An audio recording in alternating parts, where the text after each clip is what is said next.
Citoyennes et citoyens, vos voix comptent. Radio Cotonou vous donne la parole pour recueillir vos préoccupations, satisfactions et suggestions. Parole aux citoyens, c'est sur la 94.3 Radio Cotonou. Parole aux citoyens, rejoignez-nous du lundi au vendredi de 9h à 9h30. Radio Cotonou, la voix des Cotonnois.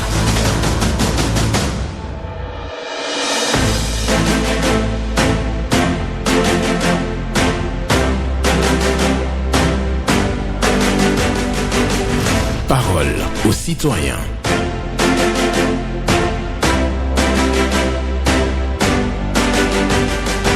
Parole aux citoyens. Honoré Naoum.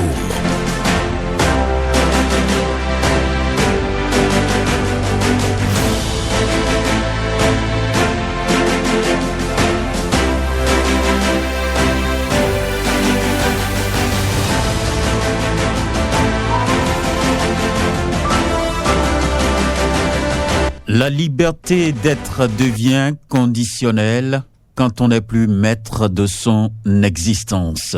La liberté devient conditionnelle quand on n'est plus maître de son existence. C'est une pensée de Jean-Pierre Zimaniac pour la méditation ce jour, lundi 6 juillet 2026. Bonjour à chacun et à tous. C'est le moment de prendre la parole sur Radio Cotonou pour déposer vos préoccupations, satisfactions et suggestions. Vous connaissez les numéros que je rappelle d'ailleurs. 01 68 87 67 00 pour les femmes, 01 50 52 52 73 pour les hommes. Pas d'attaque personnelle ici, on prend la parole en toute courtoisie. Gisler Bamba assure la mise en onde. Michel Ounou pour le point. Au micro pour la présentation, Benjamin Honoré Naoum. Et je rappelle la pensée pour vous. La liberté d'être devient conditionnelle quand on n'est plus maître de son existence. C'est pour votre méditation ce jour. Et on prend le tout premier intervenant. Bonjour. Bonjour. Excellent journaliste, M. Naoum, notre Alain Foucault, sans oublier son technicien Gisler ce matin. Paul Chaudatan. Que Dieu te protège les membres de nos ancêtres ainsi que le personnel de la radio Cotonou. D'accord, nous vous écoutons. Ma première préoccupation de ce matin, l'excellence talon à accepter être mauvais pour la plupart de nos compatriotes par sa rigueur à renflouer les caisses de l'État. Et la plupart de nos compatriotes jouissent de ça aujourd'hui et applaudissent. Mais en son temps, le critiquait et disait qu'il mettait la pression dans le pays socialement. Aujourd'hui, ils sont en train d'applaudir. C'est le résultat de sa rigueur qui est applaudi aujourd'hui et nous devons lui tirer chapeau. S'il n'avait pas pris toutes ces rigueurs-là, le Bénin ne serait pas ce que nous récoltons aujourd'hui. Donc nous devons lui dire que Dieu le protège ainsi que sa femme. Il a accepté tout ce qui les injures, tout pour qu'on ait ces résultats-là aujourd'hui. Donc, elle sera pas plus avant. Soyez remerciés, félicités. Le deuxième sujet concerne les sachets plastiques, M. Naou. C'est depuis mon retour de l'Allemagne que j'ai commencé à sensibiliser la population, comme je le dis, et prise en compte par nos honorables députés. Et il y a une loi votée, promulguée par le gouvernement. Écartant la répression où on doit fermer les portes dans ces sachets plastiques-là d'atterrir ici. Le Niger, tout près ici, a déjà commencé par sanctionner. Écartant le Bénin qui a déjà promulgué cette loi-là. Parce que ces sachets-là, vous savez tout ce que ça coûte. Les inondations que nous avons aujourd'hui, là, ces sachets-là qui sont enterrés dans nos sols, empêchent l'eau de pénétrer le sol. Donc, vraiment, prenez vos responsabilités. Merci, bonne journée à vous, Paul Chaudatan, pour votre passage à l'antenne ce matin. Ici pour évoquer donc la gouvernance du président Patrice Talon. Vous êtes content de sa rigueur, c'est ce que vous nous dites ce matin. Mais vous dites aussi un non à l'utilisation des sachets plastiques. Vous interrogez sur les sanctions à appliquer. D'autant plus que nous connaissons bien les dégâts de l'utilisation des sachets plastiques sur l'environnement. Nous allons poursuivre cette émission avec un autre intervenant. Bonjour. Bonjour, monsieur le journaliste. On se prospère. Affirmatif, que Dieu vous garde. Nous vous écoutons. Voilà, j'ai deux préoccupations. Rapidement, la première. J'interpelle le maire de Cotonou très récemment de venir constater ce que vient de dire. En face Saint-Michel, vraiment, il y a l'autre côté là, c'est inondé complètement. Les pavés là, c'est inondé. Je ne sais pas pourquoi les pavés là sont inondés. En face Saint-Michel, l'église Saint-Michel. Si le maire peut faire quelque chose, je vois que ça fait la bonne. Deuxième préoccupation, rapidement, c'est toujours les guerres. À Didier 1, à Didier 2, jusqu'au Ladi, n'importe quel riel que tu vas passer, c'est inondé avec l'eau. Vraiment, je ne sais pas Didier là, je ne sais pas comment on peut faire pour Didier peut évoluer un peu. Vraiment, n'importe quel riel que tu vas passer, quand la pluie tombe là, c'est fini, tu ne peux pas. Si le maire peut faire quelque chose à Didier 1, à Didier 2, je vois que ça sera bon. Monsieur le journaliste, c'était votre prospère, je vous rends l'antenne. Excellente journée à vous, Oussou Prosper, qui parle d'une voie pavée inondée, donc en face de l'église Saint-Michel de Cotonou, et aussi les rues de Didja 1, Didja 2 qui sont inondées. Bonjour. Bonjour. Mémé Pessou. Bonjour Benjamin. Oui, bonjour Mémé Pessou. Comment tu vas? Ça va bien ce matin? D'accord. Je me porte bien aussi. D'accord. Nous vous écoutons ce matin. Oui, vraiment, je voudrais remercier le gouvernement et tous les maires qui ont prêté attention à ce que j'ai eu à dire pour les places attribuées aux vendeurs du marché. Et aujourd'hui, j'ai remarqué que tous les prix de ces places-là sont à la baisse. Et je suis très contente. Je leur dis beaucoup merci. Bonne journée. D'accord. Excellente journée à vous, Mémé Pessou, pour votre préoccupation. C'est vrai, il y a eu quand même une décision prise en Conseil des ministres qui participe bien entendu à la baisse des prix sur les nouveaux marchés, ce qui est appliqué. Donc c'est votre satisfaction. Merci à vous. Excellente journée à vous, Mémé Pessou. Nous allons prendre un autre intervenant. Bonjour. Bonjour, la voix du Roussillon. Paul Raoul Zissou. Affirmatif. D'accord. Nous vous écoutons ce matin. Ça va, grâce à Dieu. D'accord. Monsieur Naou. Oui. On dit l'administration est une continuité du temps. Pour cela, je prie beaucoup le président Wadaï de penser aux déposants de ICC Services et consorts pour que les pauvres déposants puissent récupérer leurs sous, pour que la paix, la joie, la quiétude reviennent dans leur foyer. Et le tout-puissant vous le rendra au chantier, monsieur le président. Bon début de chemin. Merci à vous pour votre passage ce matin.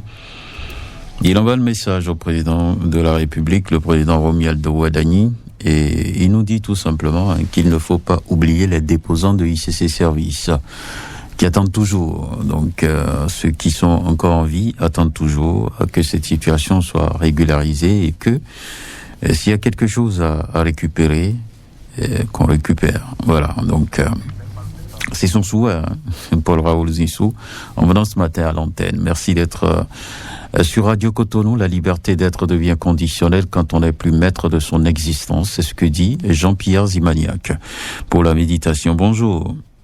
Oui, bonjour, monsieur. Votre nom? Madame Kiki Linda. D'accord, c'est un plaisir de vous avoir ce matin. Nous vous écoutons. Oui, pour moi, là, vraiment, je dois implorer les autorités. Je suis à la possession à 3. Et les gens qui font des marchés là, vraiment, ils nous embêtent ici. Et ils hurlent auprès de notre rue. Et quand on leur parle, ils nous insultent encore. Je les en prie pour qu'ils viennent voir avec nous. C'est tout ce qui m'a amené ce matin. D'accord. Oui. Voilà. Après 4 mois. D'accord. Vous parlez du nouveau marché? Oui. D'accord. Je suis en face de ma chaise. D'accord. Vers l'université HM là. Ok. Je suis là. Oui. D'accord. Il n'a qu'à nous sauver. Vraiment. D'accord. On ne réussit pas. Ok. Je vois bien ce que vous dites. Merci beaucoup. Excellente journée à vous. Pareil à vous. Voilà. Il y a Madame Kiki Jocelyne qui vient ce matin pour dire qu'elle résidait en face du nouveau marché de PK3 et donc le mur de ce marché est transformé donc en urinoir pour les démarcheurs, ceux qui donc aident d'autres à acheter des produits dans ce marché-là. C'est des démarcheurs, on les appelle. Hein. Donc eux, au lieu de trouver un lieu approprié, ils transforment le mur en urinoir. Et ça impacte d'une manière ou d'une autre l'environnement. Auditeur en ligne, bonjour. Oui, la grande tête de journalisme. Oui. Monsieur Benjamin Naoum. Hubert Fanou. Oui, je vous remercie beaucoup tout l'effort que vous faites pour la nation. Merci Dans à vous, les radios privées, on ne veut pas savoir ce qui se passe. Et par les médias que les autorités ont le coup de nos grognes. Voilà une notation au Bénin. Mais je dis beaucoup à notre président, alors qu'il a beaucoup fait qu'on n'a pas beaucoup d'inondations dans cette année. Voilà, allez draguer les lacs. Si le lac ne tombe pas là, on peut le draguer là. L'eau peut circuler par les caniveaux. Lorsque moi je suis arrivé à Cotonou à 80, l'eau circule dans les caniveaux, bien pour aller à Tomba. Même au port là, si nous sommes au port là, l'eau qui quitte qu'on appelle en ville là, ça rentre dans la mer. Aujourd'hui, les sentiers sont fermés, les boues sont fermées. Voilà ce que nous vivons au Bénin. Les autorités doivent nous écouter. Ils ne peuvent pas passer partout. Et je demande le maire de Calavi qu'aujourd'hui les jeunes fassent le loyer de 50 000 francs. On trouve de l'argent où? Donc on doit faire du contrôle. On doit avoir des cadres, des recensements dans les quartiers. Donner l'ordre aux chefs quartiers de faire le travail. Sinon les jeunes ne veulent pas travailler. Et encore, je demande notre président Wadaï d'aller faire sortir le maire de Ouida. Il ne travaille pas. Allez chez partout. Comment vous pouvez dire ça? Comment vous pouvez dire ça? Vous ne pouvez pas dire que le maire ne travaille pas. Hubert Fanou, je dis, l'expression n'est pas appropriée. Si vous avez votre préoccupation, vous l'évoquez à l'antenne. Mais dire des choses du genre, ça ne marche pas. Vous êtes là, je ne refuse pas. Mais vous ne pouvez pas dire qu'un maire ne travaille pas. Comme toi. Je suis d'accord. Est-ce que vous comprenez ma préoccupation tout... Hubert Fanou? Monsieur Hubert Fanou. Monsieur Hubert Fanou, est-ce que vous m'écoutez? Oui. Vous m'écoutez? Oui, je t'écoute. Je vous ai dit, vous ne pouvez pas prendre l'antenne et dire le maire de Ouida ne travaille pas. Si vous avez une préoccupation, vous évoquez la préoccupation. Le maire ne peut pas être partout. Est-ce que vous êtes d'accord avec moi? Est-ce que depuis qu'il est arrivé... Je vous ai dit... Je suis de Ouida, je suis dans... Vous avez des problèmes dans votre localité, oui ou non? Vous avez des problèmes, non? Oui, nous avons des problèmes d'inondation. D'accord. Et vous évoquez le problème. Je vous invite à évoquer votre problème. Comment vous avez fait pour passer avec les enfants pour aller à l'école? Mais si vous voulez que le maire vous visite... Demandez que le maire vous visite, mais vous n'avez pas dit que le maire ne travaille pas. C'est ce que je vous refuse.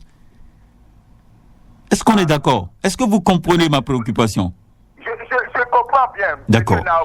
Donc, si vous venez à l'antenne, utilisez les mots appropriés. Je vous en prie. Je vous souhaite une bonne journée.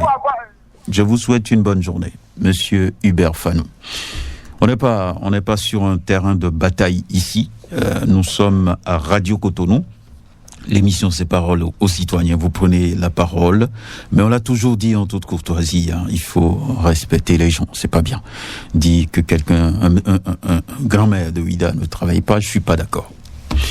Et donc on continue cette émission. Si vous avez des problèmes, vous évoquez les problèmes que vous avez, et si on a une solution, on va vous apporter. Et je crois que c'est ce qu'il faut faire. La liberté d'être devient conditionnelle quand on n'est plus maître de son existence. C'est ce que dit Jean-Pierre Zimaniac, et c'est ça que j'ai partagé avec vous ce matin. Merci beaucoup. On prend un autre intervenant. Bonjour. Monsieur le journaliste, bonjour. Pierre Ompati. Je confirme, Pierre Ompati. Nous vous écoutons. Merci bien. Monsieur le journaliste. Oui. Sécurité au Bénin. le ministre Sidas Agoncan multiplie les audiences à son cabinet. Depuis son arrivée à la tête du ministère de la Défense nationale, M. Sidas Agoncan multiplie les audiences avec les potentiels partenaires. La semaine dernière, le ministre délégué auprès du président de la République chargé de la Défense nationale a reçu à son cabinet une dizaine de délégations avec qui il a échangé autour des questions d'ordre sécuritaire et humanitaire. Monsieur le journaliste, le bal et l'audience a été ouvert par l'ambassadeur extraordinaire et plénipotentiaire de la République de Turquie et le Bénin. Voilà ce que nous voulons faire. Et l'échange constructif. Une telle démarche n'a pas laissé le ministre Agoncan indifférent. Dans cette intervention, il a insisté sur la nécessité pour les pays de s'ouvrir l'un à l'autre. Je l'encourage de continuer avec lancée pour le bonheur du peuple. Pierre Ompati, excellente semaine à vous. Excellente journée à vous aussi, Pierre Ompati, lui qui salue les actions menées par le nouveau ministre de la Défense, Gildas Agoncan, donc pour assurer la sécurité sur le territoire béninois. Et donc depuis qu'il est là, il dit qu'il a multiplié donc des audiences allant dans le sens de réfléchir et de trouver donc les approches de solutions pour garantir la sécurité sur le sol béninois, l'intégrité du territoire. Voilà. Merci beaucoup à vous, Pierre Ompati. Nous prenons un autre pour poursuivre cette émission. Bonjour. Le boss, bonjour. Esaïe Yassou. Merci que ça vous appelle de Jeff Agribon ce matin. Nous vous écoutons. Merci beaucoup, le boss. Et la voie travaille en face. Pharmacie des Soleries. Vraiment, c'est dégradé complètement. Avec les tombeaux ouverts. Si les dirigeants de deuxième sont récoltés, n'a qu'à faire tout possible pour passer sur la voie pavée là, pour prendre ce que je suis en train de dire. Et que c'est dégradé complètement, avec les trous partout. C'est pas que les gens vont tomber dedans avant qu'ils vont réagir. On est au temps de plusieurs. L'eau peut remplir un trou là, on ne peut pas connaître et les gens vont tomber dedans avec moto. Donc si nous disons sans récolter, n'a qu'à faire tout possible pour passer sur la voie, pour constater. Autre occupation, vraiment. La voie qui est en 4 de Jeff jusqu'à aller à Jeff Agribon, c'est la voie là qui mène vers la mairie de Semerkodi. On a créé, depuis certains temps, ils ont amené le sable. Mais le sable va rester là. Le temps où on a le loi prendre tout le sable à partir. C'est parce qu'ils n'ont pas amené le machine pour arranger le sable. Donc sur le maire de Semerkodi, ils ont fait tout possible pour envoyer le sable avec les machines en même temps pour qu'ils n'ont qu'à préparer la voie. Sinon, on est en train de souffrir vraiment pour rentrer chez nous. C'est difficile pour nous. Jusqu'à Pistan, les belles jusqu'à aller à Semekarefo. Vraiment, il y a cas d'accident trop. Même hier aussi, il y a cas d'accident sur le Piscab. C'est à cause de l'électricité. Le temps que nous faisons ce genre de Piscab, ils n'ont pas prévu l'électricité avant de faire ça. Ils n'ont pas fait tout possible pour nous réaliser ça. Il y a les petits poteaux qui séparent les Piscab avec la grande voie là. C'est ça qui tue les gens là. Ça casse les plus de gens. Donc si nous entendons le coup de l'encar, c'est tout possible pour nous réaliser ça, pour nous faire ça, pour écraser les petits poteaux. Sinon, ce n'est pas bon. Merci beaucoup le boss. Bonne début de semaine à tout le monde. D'accord. Merci beaucoup à vous, Esaïe Yassou, qui parle d'une voie pavée à Soleries. Oui, cette voie est dégradée, c'est ce qu'il dit. Et donc, il y a danger en cette période d'inondation, parce que les collecteurs qui sont ouverts sur cette voie-là recueillent donc suffisamment d'eau, ça déborde et les usagers de la route ne savent même pas qu'il y a des crevasses et donc tombent dedans. Et c'est un danger. Il demande aussi à ce qu'on puisse organiser le rechargement des voies à Jeffa. On a déversé le sable, mais voilà, la pluie est en train d'emporter ce sable parce que on n'a pas pu donc recharger et faire le travail de finition. C'est ce qu'il demande, Esaïe Yassou, qui parle aussi de pistes cyclables sur la route de Porto Novo, qu'il faut donc redimensionner les choses et enlever les dallos. Et donc, parce que cela crée aussi des accidents à cause de l'utilisation, bien entendu, de ce couloir par les tricycles. Auditeur en ligne, bonjour. C'est Ami Benjamin Naoum de la radio Cotonou, bonjour. Bonjour à vous. Pierre Mimozondé. Exactement, c'est moi. Nous vous écoutons. Ce matin, moi, Pierre Mimozundé, je voudrais adresser au chef de l'État et son gouvernement de faire tout possible pour interpeller le DG de Anayer, Madame Kinifo, de lui demander qu'est-ce qui bloque la place des pongerons de Cotonou que nous sommes. Nous aussi, nous sommes avant dans le marché de Mbombo. Dès que le gouvernement a dit qu'il veut réparer les marchés du Bénin, et nous sommes très d'accord. Mais jusqu'à là où nous sommes, dès que le marché est prêt, tout le monde trouve les places, sauf les pongerons. Il ne sait pas ce qui bloque de ce côté. Nous savons très bien que la manière que le gouvernement a réparé les marchés maintenant, le travail que nous faisons, nous les pongerons, on les peut rentrer dans les marchés, on savait très bien. Mais madame la directrice, nous vous demandons de faire tout possible. Le marché Sinapotel, derrière le marché, il a une place qui est vide. Vous pouvez montrer cela pour nous, les pongerons, pour dire ça, ces places c'est pour vous, les pongerons, qui se trouvent à Cotonou. Ce serait bon pour nous. La manière que vous nous laissez ouvrir, nous les pongerons maintenant, nous ne sommes pas du tout d'accord, madame. En tout cas, moi, Pierre Mimon, je sais que le gouvernement de mon pays va réagir de notre côté. Les pongerons sont des petits marchés, ça fait plus de 40 ans de passé. Alors que nous avons des familles dans l'autre côté pour donner à manger. Monsieur le gouvernement, nous avons confiance à votre côté. Pierre Mimozolé, je vous remercie. Merci à vous. Pierre Mimozolé, qui vient plaider le cas, bien entendu, des forgerons. Il dit que dans les nouveaux marchés, il n'y a pas de place pour les forgerons. Alors que les forgerons doivent travailler également, eux qui opéraient donc dans les anciens marchés. Donc, il a même pu identifier une place. Il dit derrière PK3, il y a une place vide là. On peut donc faire l'aménagement et installer de ce côté les forgerons. Voilà, c'est sa préoccupation. Et j'espère bien que l'ANAGEM, l'équipe de l'ANAGEM est à l'écoute.